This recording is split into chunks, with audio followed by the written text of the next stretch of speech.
What are parts of speech? Parts of speech क्या होते हैं?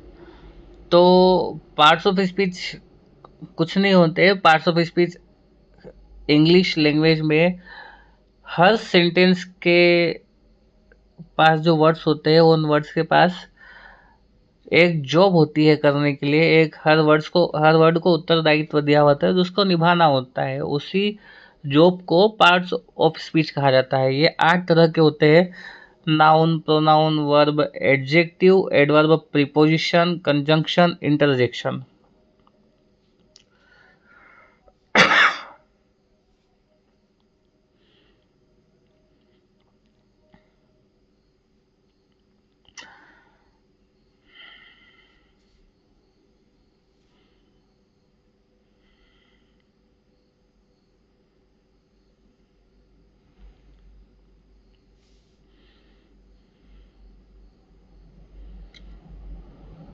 अब नाउन क्या होती है? तो नाउन को हम हिंदी में संज्ञा बोलते हैं।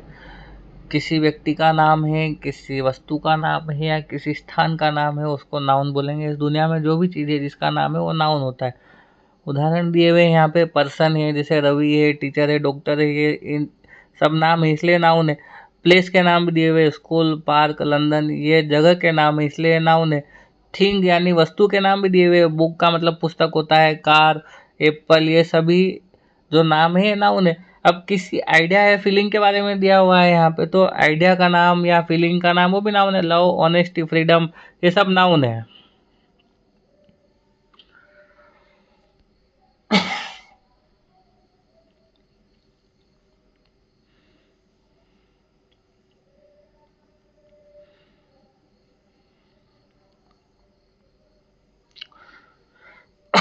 अब प्रोनाउन क्या होता है? जो शब्द नाउन की जगह ले ले वो होता है प्रोनाउन। ठीक है। अब यदि हम किसी व्यक्ति के बारे में बात कर रहे हैं, जैसे रवि है, रवि के बारे में बात कर रहे हैं, ठीक है, तो हम उससे बात करते समय बार बार उसका नाम नहीं लेंगे। हम एक बार बोलेंगे कि रवि ने नाश्ता किया, उसके बाद उसने पानी पिया, उसने उसके बाद चाय पी, ऐसा बोलेंगे। हम यूँ नहीं बोलेंगे कि रवि ने नाश्ता करा, रवि ने चाय पी, रवि ने पानी पिया। ठीक है। तो जो भी शब्द नाउन को रिप्लेस कर दे वो होते प्रोनाउन। एग्जाम्पल दिए हुए हैं: I, he, she, it, we, you, they, him, her, us, them. ठीक है। Ravi is my friend, he is very kind, तो जो ही शब्द है वो रवि को रिप्लेस कर रहा है।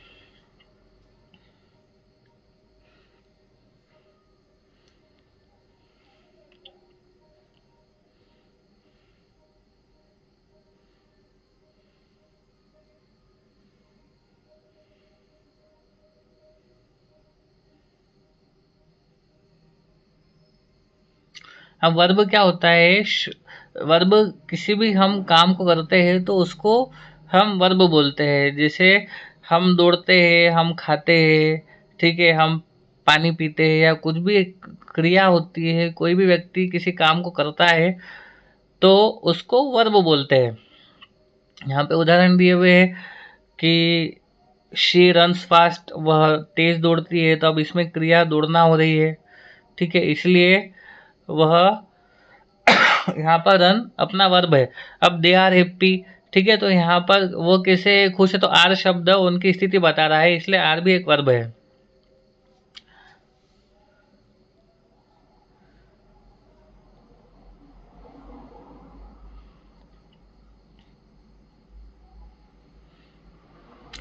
एडजेक्टिव क्या होता है? किसी भी नाउन या किसी भी प्रोनाउन की जो व्याख्या कर दे, उसकी खासियत बता दे।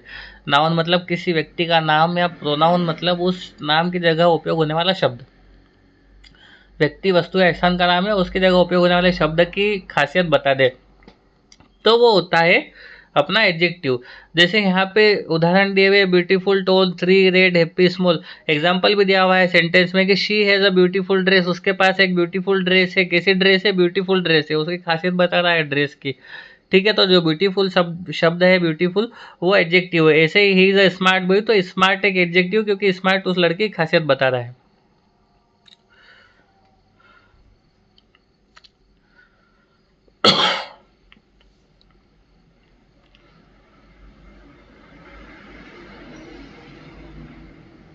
अब देखो एडवर्ब क्या होता है? एडवर्ब किसी भी क्रिया की या फिर किसी भी एडजेक्टिव या किसी दूसरे एडवर्ब की खासियत बताता है, उसके बारे में बताता है। ठीक है, तो वो होता है एडवर्ब। अब एडवर्ब क्या है कि कोई चीज कैसे हुई, कब हुई, कहाँ हुई और कितनी मात्रा में हुई, ठीक है, उस चीज को बताने के लिए एडवर्ब का यूज किया जाता है। जैसे उदाहरण यहाँ पे quickly, yesterday, here, very, always ये दिए हुए हैं और सेंटेंस में भी दिए हुए हैं। शी रन्स क्विकली, वह तेज दौड़ती है। तो कैसी दौड़ती है? तेज दौड़ती है। यहाँ पे क्विकली अपना जो है वो इसका एडवर्ब है। ठीक है, दे केम यस्टरडे, कब आए? यस्टरडे, कल आए। तो यस्टरडे अपना एडवर्ब है।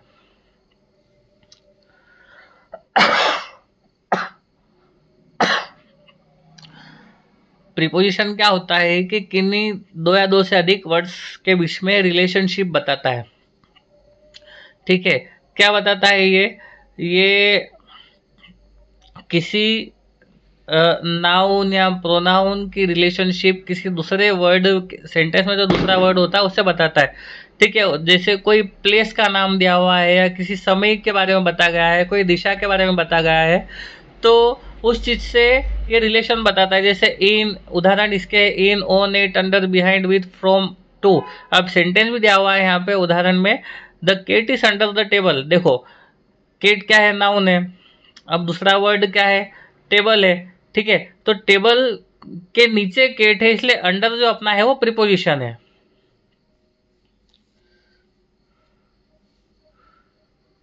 कंजंक्शन क्या होता है? कंजंक्शन जो होता है वो किन्हीं दो या दो से अधिक वर्ड्स को या फ्रेसेस को या सेंटेंसेस को जोड़ने का काम करता है, कनेक्ट करने का काम करता है। प्रीपोजिशन रिलेशन बताने का काम करता है, कनेक्ट करने का काम करता है। ठीक है, इसे एग्जाम्पल में है एंड, बट, और, बिकॉज, ऑल्दो, सो। एंड का मतलब और होता है, बट का मतलब पर होता है, और बिकॉज, और का मतलब और होता है, बिकॉज का मतलब क्योंकि, ऑल्दो का मतलब हालांकि, सो का मतलब तो। ठीक है, I want tea and coffee, मुझे चाय और कॉफी चाहिए। तो जो एंड शब्द है वो चाय और कॉफी को जोड़ रहा है, कनेक्ट कर रहा है। He is poor but honest, तो जो बट वर्ड है वो पुअर और ऑनेस्ट को कनेक्ट कर रहा है, इसलिए एंड और जो बट है, एंड और बट वर्ड है वो कंजंक्शन है, क्योंकि आइडियाज को ज्वाइन कर रहे हैं। अब अपना जो लास्ट पार्ट ऑफ स्पीच है ये क्या है? अपना इंटरजेक्शन है। ये इंटरजेक्शन क्या है? सडन फीलिंग या इमोशन को बताता है। अब सडन फीलिंग या इमोशन में कैसे कि जैसे मान लो कि अपन चल रहे हैं, रास्ते में अपने को कांटा लग गया, तो अपन कैसे आवाज निकालते हैं? आउच, कांटा लग गया। तो जो शब्द आउच है वो इंटरजेक्शन है। यदि आपकी लॉटरी लग गई, आपको बहुत खुशी हो रही है, आप बोलोगे वाओ मेरी लॉटरी लग गई, तो जो शब्द वाओ है वो इंटरजेक्शन है। ठीक है, तो एग्जाम्पल के देखो, एग्जाम्पल दिए हुए oh wow, alas, hurray, ouch. और सेंटेंस का एग्जाम्पल भी दिया हुआ है, वाओ दैट्स अमेजिंग, वाओ कितना अच्छा है, आउच इट हर्ट्स, आउच इसने मुझे चोट पहुंचा दी। ठीक है, तो जो वाओ और आउच वर्ड है वो इंटरजेक्शन है।